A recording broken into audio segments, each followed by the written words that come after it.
서논술형이 늘어난다는 말이 이건 되게 위험한 발언이라서 그게 바로 요 학습이 이루어지는 것에 가장 중요한 핵심 역량을 저는 봐요. 안녕하십니까. 아이들의 독서 근육을 키워주는 쟁나무 대표 이명주입니다. 요즘 2032 대입 개편안에 대한 기사를 많이 접하셨을 텐데요. 실제로 교육 현장에서는 이런 질문을 많이 받는다고 합니다. 우리 아이 초등학생인데 지금부터 뭘 준비해야 할까요? 이 질문에 대해 쟁나무 강남 서초지사를 책임지고 계신 한지은 지사장님과 함께 2032 대입 개편안이 초등, 중등 학생들의 독서와 학습에 어떤 변화를 요구하는지 현장의 시선에서 솔직하게 이야기 나눠보려고 합니다. 지사장님 안녕하세요. 네, 안녕하세요. 나와주셔서 감사합니다. 나와주셔서 감사합니다. 네. 저는 칡나무 강남서초 지사장을 맡고 있고 지금 대치에서 칡나무를 운영하고 있는 한지은 원장이라고 합니다. 저희 강남서초 지사장이자 대치 원장님이 두 분 더 계신데요. 오늘은 제가 먼저 인사드리게 되었습니다. 반갑습니다. 지사장님, 요즘 초등 학부모님들 사이에서 2032 대입 개편안에 대한 이야기들이 많이 나오고 있죠. 네. 아직 초등학생인데 왜 이 변화를 지금부터 신경 써야 하는지 이야기를 한번 들려주시겠어요? 네. 이번에 2032 개편안이 이제 기존에 비해서 되게 큰 변화를 좀 네. 포함하고 있는 것들이 있어서 네. 지금까지 우리가 학교 교육과 평가에서 반영하던 것들과는 좀 다르게 이제는 대응을 해야겠다는 내용들이 나오고 있는 것 같아요. 네. 2032 입시를 이야기할 때마다 서논술형이 늘어난다는 말이 빠지지 않고 나오고 있거든요. 이런 이야기가 나오는 배경은 무엇인지 또 실제로 어떤 방향으로 논의되고 있는지가 궁금합니다. 일단 내신과 수능에서 절대평가로 가려고 하는 움직임이 신빙성 있게 이야기가 많이 나오고 있고요. 그리고 수능에서도 지금까지 수능이 사실은 30년 동안 아이들을 평가해 오다 보니 AI로 세상이 되게 빠르게 변화해 가는데 그것에 발맞출 수 있는 사고력과 적용력과 창의력이 뛰어난 아이들을 기르는 평가 방식으로는 이제는 그 수명을 다하지 않았나라는 얘기들이 나오면서 수능도 절대평가를 하고 수능을 뭐 이원화하는 방안도 나오고 있어요. 예를 들어서 뭐 언어나 수리나 외국어 같은 것들은 수능 1으로 하고 2는 사회나 과학이나 뭐 진로나 이런 쪽의 과목들을 나눠서 평가하는 방식도 진지하게 논의가 되고 있는 것 같고 이렇게 대규모 평가를 할 때 논서술형 평가를 하려면 사실은 채점의 공정성과 정확성이 가장 문제가 되잖아요. 기술 개발들이 이미 오랫동안 준비가 되어 왔고 이제는 좀 공정하게 AI를 이용해서 채점을 할 수 있는 상태까지 왔다는 게 전문가들의 시선이기도 하고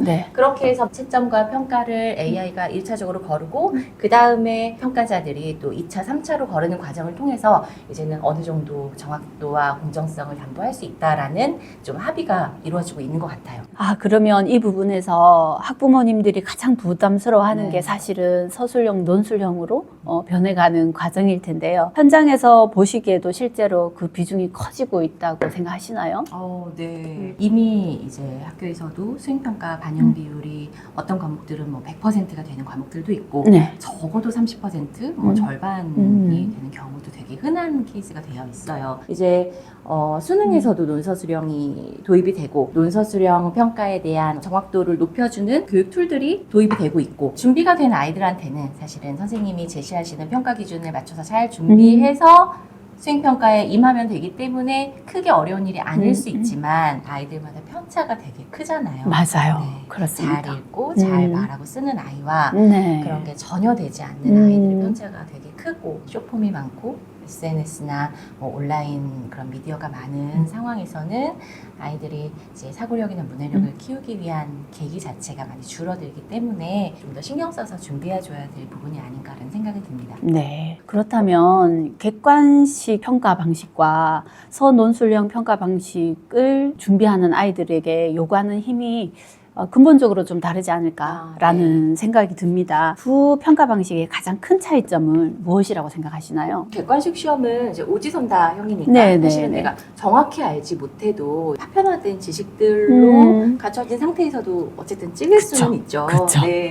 그런데 이제 논서술형 평가는 네가 가지고 있는 걸 얼마나 의미 있게 음. 전달할 수 있는지를 판단하겠다는 거잖아요. 아이들이 이제 알고 있는 걸 내가 얼마나 말로 꺼낼 수 있고 글로 꺼낼 수 있고 그걸 단순히 꺼내는 것이 아니라 얼마나 이걸 읽는 사람, 듣는 사람에게 납득할 수 있도록 논리적으로 전하는가의 네. 능력은 아이들마다 되게 큰 차이가 있을 수 있잖아요. 그러니까 정말 객관식 시험에서는 내 역량을 다 드러내지 않아도 어느 정도 이제 평가에서 일정 수준의 역량을 보여줄 수 있었다면 논서 수령 평가는 정말 이제 아이의 역량이 그대로 그렇죠. 공개된다는 점에서 우리가 되게 걱정을 많이 느끼고 있는 것 같습니다. 네. 이번 개편안에서 우리 아이들이 또는 우리 학부모님들이 가장 눈여겨봐야 할 결정적인 변화 한 가지를 꼽는다면 어떤 것일까요? 논서 수령이 중요해지고 학교 생기부가 중요해지면 결국 대학에서는 이걸 입시에서 활용할 때 이 생기부의 내용이 의미 있게 채워져 있는가를 계속 확인하려고 할 텐데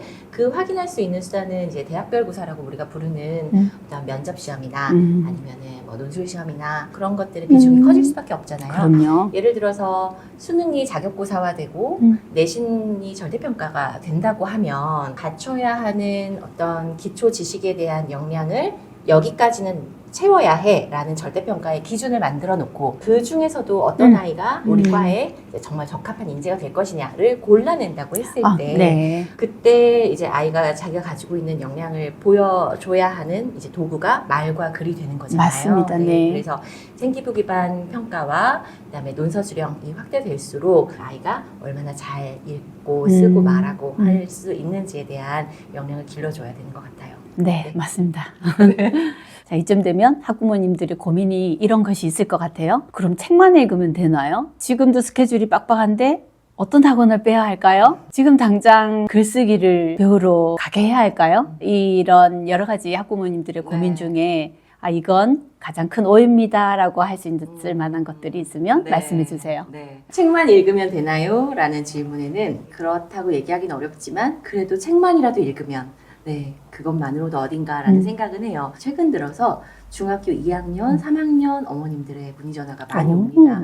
책이라도 읽혀야겠어요 라고 하시는 분들이 되게 많이 늘어나요. 아이가 준비되지 않은 상태에서 우리가 들이부은 영어와 수학의 그런 고차적인 지식들이 제대로 이렇게 체득되지 않으면 되게 빨리 휘발되는 경우가 너무 많단 말이에요. 책나무에서 되게 재밌는 현상들이 어떤 게 있냐면 열심히 보내주시는 어머님들 중에 늦둥이 아이를 보내시는 경우가 많아요. 그건 되게 의미 있는 포인트잖아요. 왜냐하면 내가 첫째, 둘째를 정말 온갖 교육을 다 시켜봤다. 다 시켜봤는데 소용없더라.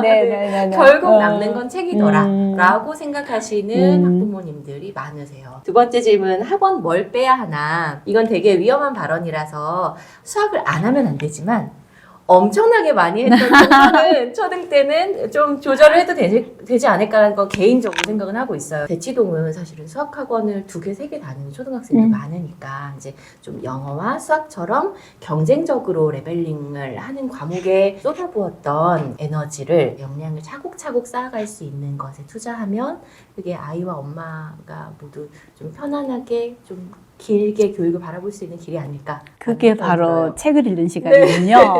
그리고 아까 지금부터 글쓰기 학원에 보내야 되나요? 이런 고민하시는 학부모님들이 실제로 정말로 많습니다.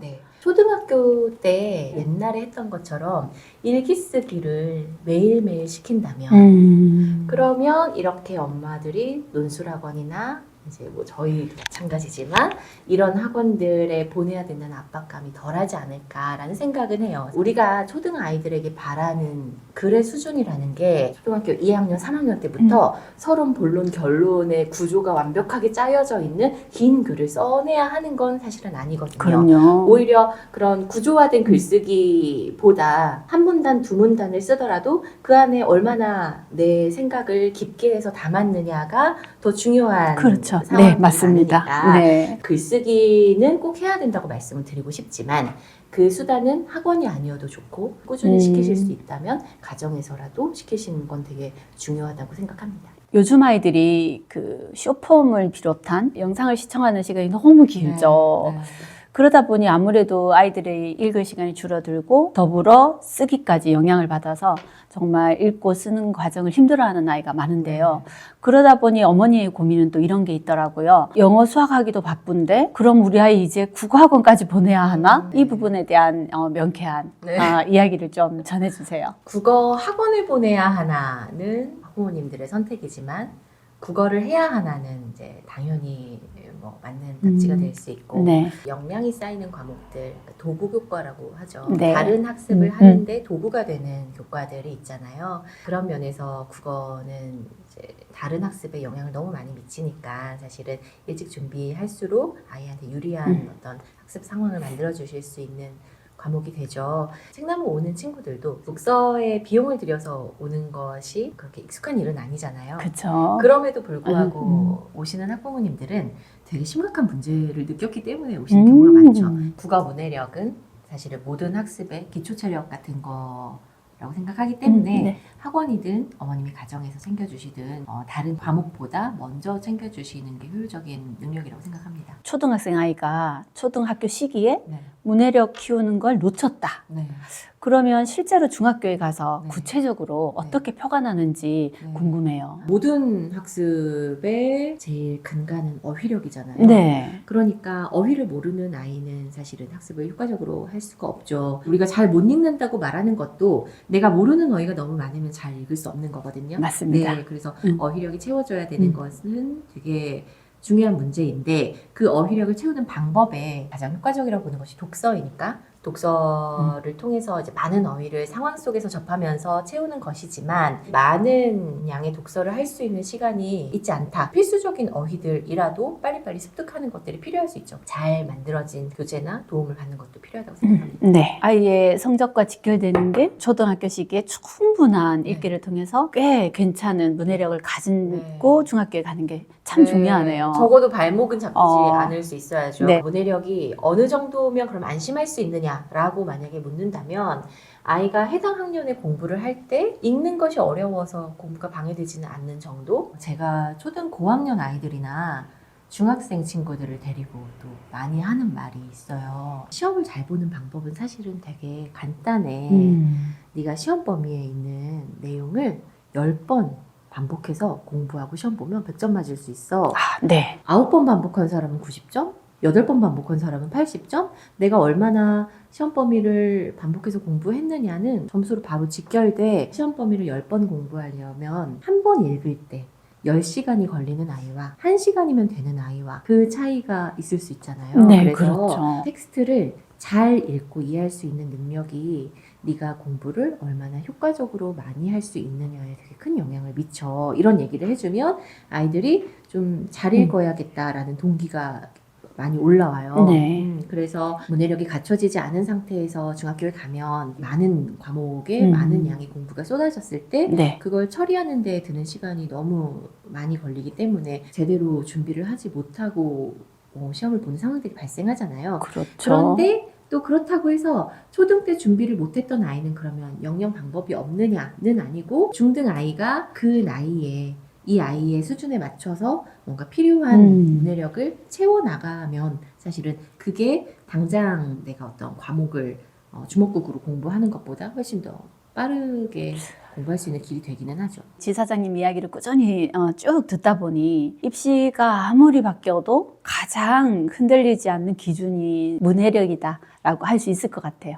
네. 그리고 왜 많은 전문가들이 초등 시기가 문해력의 골든타임이라고 하는지 이것이 좀 궁금하고요. 중학교 때부터 시작하면 정말 늦은 걸까? 고민에 대한 이야기를 좀 들려주세요. 초등 시기가 문해력의 골든타임이다라고 얘기하는 건 초등 시기에 해줄 수 있는 가장 효과적인 교육이 문해력을 키워주는 교육이다라고 보는 게 맞을 것 같고 이것이 채워지지 않았을 때 절대로 따라잡을 수 없다고 보는 건 아니지만 어렸을 때는 우리가 모든 습관이 형성되는 시기잖아요. 아이들은 좋은 습관이 뭔지에 대한 기준이 없죠. 요즘 아이들이 잘 못 읽는 친구들이 많은데 이 친구들은 어떻게 읽는 게 잘 읽는 건지를 모릅니다. 몰라요. 잘 네, 몰라요. 네. 그리고 그건 사실은 학부모님들도 잘 모르시는 경우가 많아요. 그래서 학부모님들이 이제 상담을 오셨을 때 얘가 뭐 읽는 것 같기는 한데 제대로 읽는 건지를 모르겠어요 라고 말씀을 하시거든요. 근데 저는 그럴 때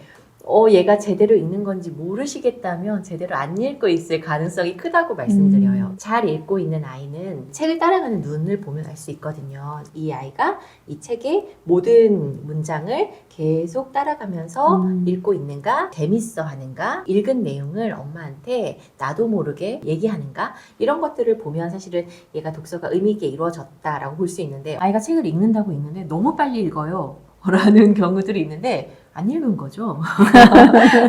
책나무에 와서도 되게 두꺼운 책을 한 10분 만에 다 읽었다고 가져온 아이가 있어요. 그런 친구들한테 잘 읽었어? 어떻게 벌써 다 읽었어? 선생님도 이렇게 빨리 못 읽어? 라고 하면 잘 읽었다고 해요. 그런 친구들은 보통은 자기 레벨보다 문해력이 많이 낮은 친구들이 보통 그렇게 읽어요. 눈으로 바른다고 하죠. 내 눈이 한번 스쳐 지나갔으면 읽었다고 생각을 하는 거예요. 계속 흘려있는 것들이 습관이 된 아이가 나중에 이제 정말 어려운 단어와 복잡한 문장과 많은 배경 지식을 요하는 글들을 만났을 때 이걸 계속 훑어서 스킵하듯이 읽는 경우들이 생길 거란 말이죠. 초등시기가 문해력의 골든타임이다라고 얘기하는 건 그런 좋은 습관을 길러주기에 어려운 글을 가지고 온 습관을 잡을 수가 없으니 아이의 발달 단계에 맞는 내가 조금만 노력해도 잘할 수 있는 쉬운 글들부터 꼼꼼히 읽어나가는 연습을 시키는 게 되게 중요한 것 같습니다. 그리고 그렇게 했을 때만 사실은 아이가 책이 재밌다는 걸 알 수 있어요. 그래서 어머님들이 뭐 영역별 고르게 독서하는 것에 대해서 신경을 많이 쓰시잖아요. 영역별로 고르게 읽는 능력도 필요하지만 조금 더 무게중심을 둔다면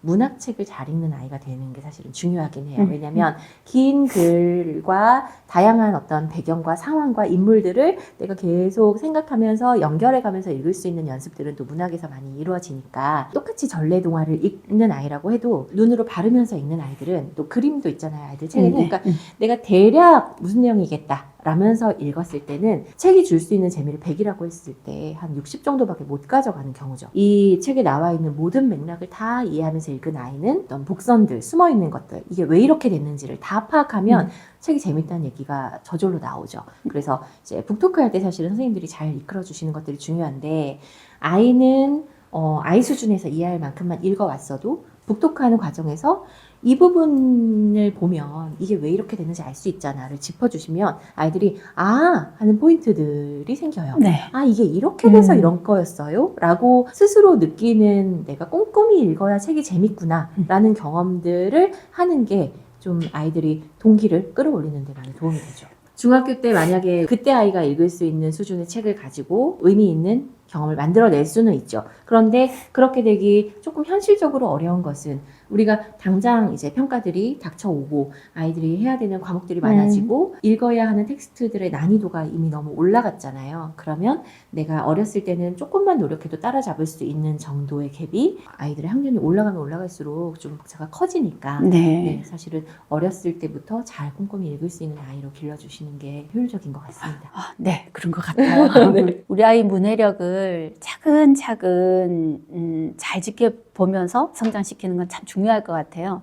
그런데 문해력이 부족할 때 나타나는 신호가 있을 것 같아요. 어떤 신호가 있을까요?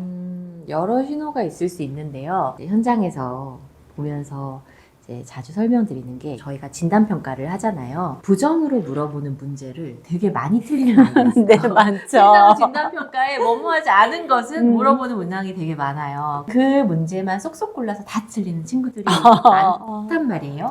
그러면 어머님들은 보통 그걸 어떻게 판단하시냐면, 얘가 원래 더 잘하는 애인데 너무 덤벙거려서, 너무 성격이 급해서 덜렁거려서 실수했다고 말씀하시는 경우가 되게 많아요. 그 경우도 분명히 있어요. 그런데 부정문으로 묻는 문제를 많이 틀리는 아이들 경우에는 제가 지켜보면 글을 읽고 이걸 바로 파악하는 어떤 정보 처리의 한계가 있어서 뒤에서 한번 꼬아놓은 문항을 이제 거기까지 처리하지 못하는 경우들도 많다고 생각해요. 1, 2학년 아이가 이제 1, 2학년 수준의 문제를 읽었는데 부정 문항을 많이 틀린다면 이걸 읽고 이 내용이 내 머릿속에 바로 입력되지 않은 거예요. 그래서 내가 읽긴 읽었으나 내 머릿속에 남아있는 잔상은 내가 앞에서 봤던 정도에만 머물러 있는 거죠. 진단평가에서 높은 점수를 받는 아이들은 사실은 그 지문과 문항을 거의 꿰뚫어서 볼 수 있는 아이들이 높은 점수가 나오게 되고, 내가 정말 허덕허덕하게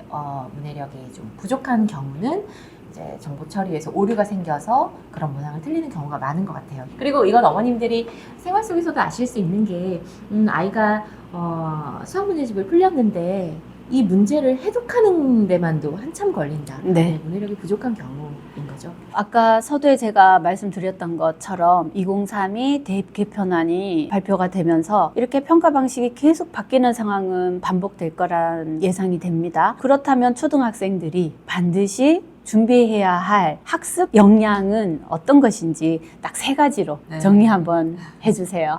아이들이 공부를 시작할 때 핵심이 되는 능력은 새로운 정보가 주어졌을 때 그걸 빠르게 효율적으로 잘 이해할 수 있는 능력, 그걸 우리가 문해력이라 부르는 것이고, 그렇게 나에게 입력된 지식을 내 안에서 생각해서 더 의미를 만들 수 있는 능력, 그걸 우리가 사고력이라고 부르죠. 그리고 그걸 우리가 남에게 말이나 글로 뭔가 표현할 수 있는 능력, 학습이 이루어지는 것의 가장 중요한 핵심 역량을 저는 문해력과 사고력과 표현력이라고 봐요. 타고나길 그런 걸 잘하는 아이들도 분명히 있지만 단기간에 급하게 이루어지는 능력은 아닌 것 같아요. 가늘고 길게 매일매일 일상 속에서 이루어질 수 있을 때 네. 눈덩이처럼 커질 수 있는 능력들이라서 더 본질적인 것들을 집중하는 것이 더 필요해지는 시대가 아닌가라는 생각이 듭니다. 우리가 독서에 관련된 정말 귀한 이야기를 많이 들었고요. 지사장님께 나에게 독서란? 라는 질문을 한번 해드리고 싶어요. 네. 제가 아이들한테 줄 수 있는 제일 귀한 선물? 뭐 이런 생각이 떠오르더라고요. 거의 제 모든 시간을 아이들 독서를 어떻게 하면 좀 더 잘하게 할까에 많이 이제 포커스가 맞춰져 있잖아요. 저희 지점 중 한 곳에 방학특강 홍보를 할 일이 있어서 이제 전단지를 패킹하는 작업을 하다가 책나무 방학특강이 이거는 되게 아이들이 책을 정말 좋아하는 아이가 될 수 있도록 해주는 선물인데? 라는 생각이 든 거예요. 네. 너한테 책이 얼마나 재밌는지를 알게 해주는 선물을 준비했어. 막 이런 식으로 전단지에 그 카드를 애들한테 써서 그걸 인쇄해서 이제 방학특강 홍보문을 그런 형식으로 보냈어요. 니네가 책을 싫어한다면 내가 너네가 책을 좋아하게 만들어줄게. 그게 너네한테 되게 좋은 선물이 될걸? 뭐 이런 느낌으로 막 재밌게 만들고 막 나눠줬던 기억이 나요. 와, 멋져요. 네. 독서 습관을 길러주는 건 저는 지금까지 아이들에게 줄 수 있는 가장 큰 유산이다. 이렇게 생각하고 있었거든요. 아이들에게 줄 수 있는 큰 선물. 네. 너무 멋있습니다. 자, 그렇다면 불안해하는 학부모님들을 위한 전문가로서 따뜻한 격려, 당부 한마디 네. 부탁드릴게요. 우리가 되게 혼란스러운 시기를 살고 또 아이들의 시간은 지나가 버리면 다시 되돌릴 수 없으니까 항상 불안하잖아요. 그런데 저는 오히려 되게 좋은 시기가 왔다는 생각도 들어요. 네. 내가 뭔가를 배우고 싶고 발전하고 싶다면 이제 그걸 가능하게 해주는 툴들이 정말 많아진 세상이잖아요. 이런 좋은 기회들이 널려있는 세상을 아이들이 살아가게 우리가 되게 현명하게 도와줘야 할 텐데, 그 도움이라는 것이 되게 거창한 것이 아니라 아이가 어떤 생각이나 주장이나 되게 지나가면서 뻔한 말을 했을 때 왜 그렇게 생각했어? 라고 한 번만 물어봐주면 아이가 거기서부터 또 이제 생각을 해나가는 씨앗이 되잖아요. 아이가 한 번 더 생각할 수 있게 뭔가 물꼬를 터주는 질문을 계속 던져주는 것, 그것만으로도 아이에게 줄 수 있는 되게 귀한 도움이고 교육이지 않을까. 그래서 너무 불안해하지 마시고 내가 이 아이의 생각이 정말 궁금하다는 마음으로 아이랑 많이 대화를 나눠주시면 그것들이 되게 좋은 씨앗이 될 거라는 말씀을 드리고 싶습니다. 네. 오늘 귀한 시간 내주신 한지연 지사장님 정말로 감사합니다. 현장에서 많이 알 수 있는 수많은 보물 같은 이야기들을 여기서 아낌없이 내어주시고 또 불안해하는 어머님들을 위해서 너무나 도움이 되는 이야기들을 가득 풀어내 주셔서 정말 감사드리고요. 2032 입시 막막하시겠지만 스스로 읽고 이해하고 쓰는 힘이 있다면 전혀 두려울 게 없겠죠. 그럼 다음에도 좋은 영상으로 찾아뵙겠습니다. 감사합니다.